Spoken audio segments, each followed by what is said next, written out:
I felt empty, worthless. I looked at my history. My own parents didn't want anything to do with me.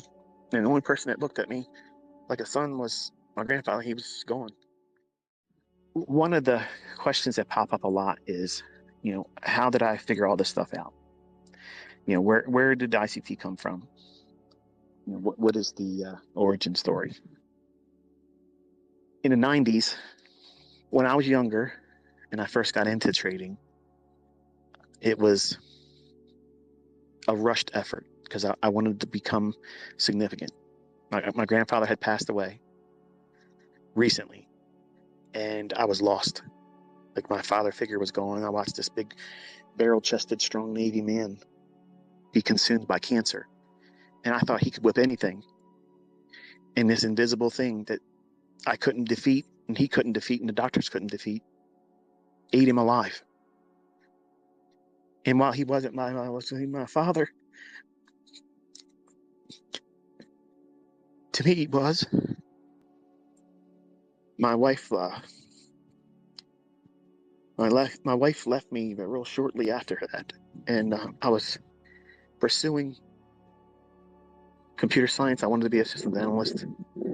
I hadn't really started any pursuit in trading. My uncle was constantly hammering on me, my Uncle Stan. From the age of 14 going on to 15, he was telling me all the time, richest people in the world trade futures and options, Michael. Get a good job and do that. And I can look back now and hear how God was placing that on me at a young age then. That was the seeds being laid. I wasn't ready for it. And when I went to work for a Jewish family out in Owings Mills, I was working for them as a vendor. I used to fill up soda machines and candy machines and service the coffee machines and cold food machines. I didn't make very much money doing it. I loved doing it, and it made me want to do that as a business.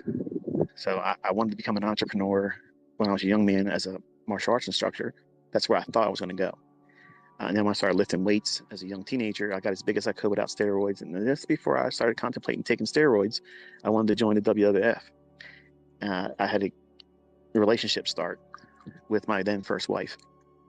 And then once I got married, I just lost the pursuit of exercising and lifting weight and getting bigger. And it just became a pursuit of going to school. And I wanted to, be a systems analyst and do that. And in the process, I'm working as a vendor. So I had too many things going on, and I didn't give my first wife the attention that she needed. So I was always at school. I was always at work. And I was like a hospice nurse when I was home. So very little sleep. So when you want to ask me, how is it that I learned all this? How is it that I know these things? When I was a young man and I wanted to end myself, and I didn't have the courage to do it, I came home from work one evening, and one of the routes that I did, I was going across the Key Bridge, and Bill Burr is a comedian. He makes a skit about intrusive thoughts, and while sometimes it is funny, admittedly, it's really not appropriate to laugh at stuff like that, because I've had instances where I literally felt like I wanted to drive off that Key Bridge. And one day I made every intention of doing it. I had lost money. I had lost my wife. I lost my grandfather. I felt lost, and I hated doing what I was doing. I was making less than $250 a week bring home, but I was spending 6 days a week doing it, working on a Saturday, servicing one convalescent home down on Fayette Street in downtown Baltimore. But Monday through Friday, 13 and a half hours. Would you do that? No, most people wouldn't. But I was initially thinking, if I can learn everything about this business, make money, I'll buy my own machines, my own vending machines, and I'll know everything about this business that I'm looking at it as I'm paying tuition. Just like, I guess it would be considered like a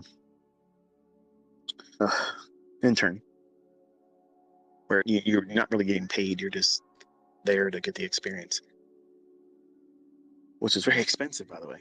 But I felt defeated. I felt like I was at my wit's end. And I had lots of books. I had lots of things in my head, but I couldn't make that stuff and retail stuff work. It just, every time I got into a trade, either I would be scared because I lost money before, I lost an account, or I would be immediately stopped out. And it was very, very discouraging.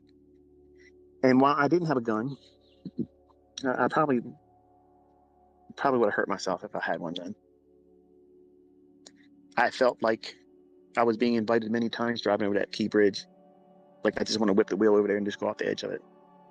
Well, the day I was in the stop right before going across the Key Bridge, and I would go to Telco, which was a stop that didn't make a whole lot of money, but I hated going to it. I figured, well, once I service that one, I'll be going over the Key Bridge, and then I'm going to do it today. I'll probably pass out on my way down. I probably won't feel anything, but nobody's going to miss me. And that's the depth of where I was. Nobody could have reached me. There was no cell phone, no text message that encouraged me not to do it. And I didn't tell anybody I was going to do it. Because listen, folks, if you're going to do it, you're going to do it. People that talk about doing it, they just want someone to say, I love you, don't do that. They don't want to really hurt themselves. But that day I did. I felt empty, worthless. I looked at my history. My own parents didn't want anything to do with me. And the only person that looked at me like a son was my grandfather. He was gone. I had no direction in life. And yes, I believed in God, but that wasn't enough at the time. And I needed to feel some kind of purpose, some reason to be here, because there was no reason for me to want to be here. Some said, go home and don't think about it. Drove home, numb, no radio. Didn't lift weights that day. Went in, got a shower, didn't eat. And I sat in there and I stared at my computer. I sat there, looked at all the books I bought, and remembered all the hopes I had in waiting for them to arrive. And all the trips that I drove out to Columbia, Maryland, to the Traders Library, which was I'm not even sure if it's even a place anymore. Some of you act like that I had no adversities, like it was just too easy for me. It was unfair. Everything worked out for me. You have no idea the darkest corners of where I was, where I came from. I didn't have the courage to do what I said I was going to do when I got on that bridge. But something inspired me to go home and stop thinking about that.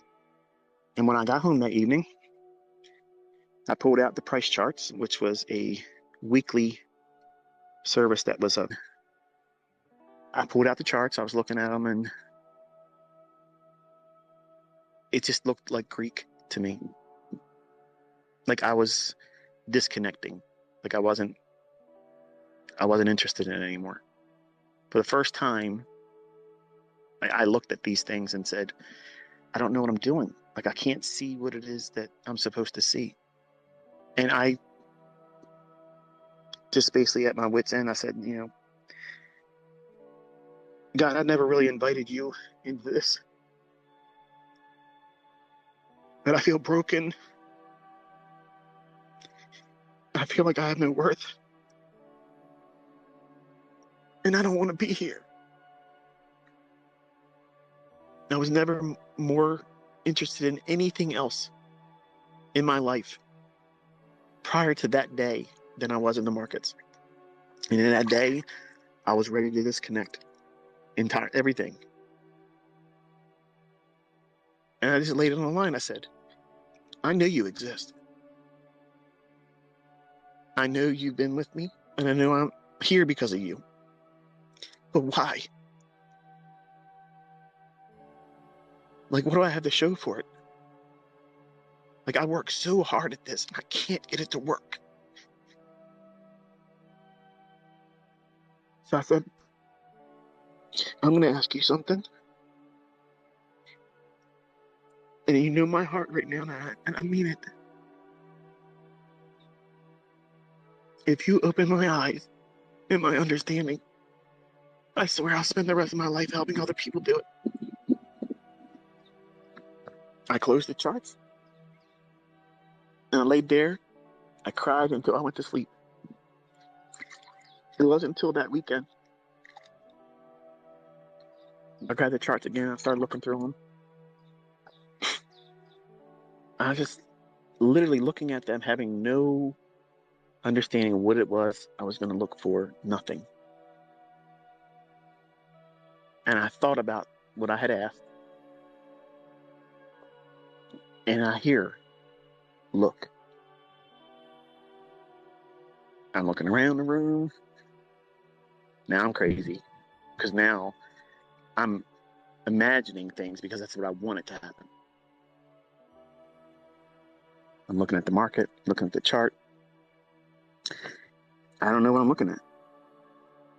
Like, why would it go up from there? Mind you, I'm only looking at longs. I was afraid of going short. I didn't understand selling something I don't have. And I would look at these rallies and these points of inception where the market starts to go up, and it was like, it's like reading a foreign language you've never learned before. It's like, what am I looking at?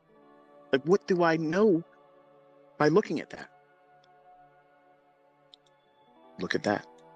My attention would go to somewhere else on the chart. And I already know that some of you are thinking, this isn't happening. I don't care. I'm not monetizing this. I'm not preaching to you. But some of you want to know. I'm not ashamed of it. I'm undeserving. I think the only reason why he let me see these things is because I asked that I would be gifted that way I could service. I serve with this information. Because to be honest with you, listen, prior to that day, if it would have been given to me, I would have selfishly kept it. You never would have learned any of this. And I would be an egotistical maniac, living a life that would just be about me.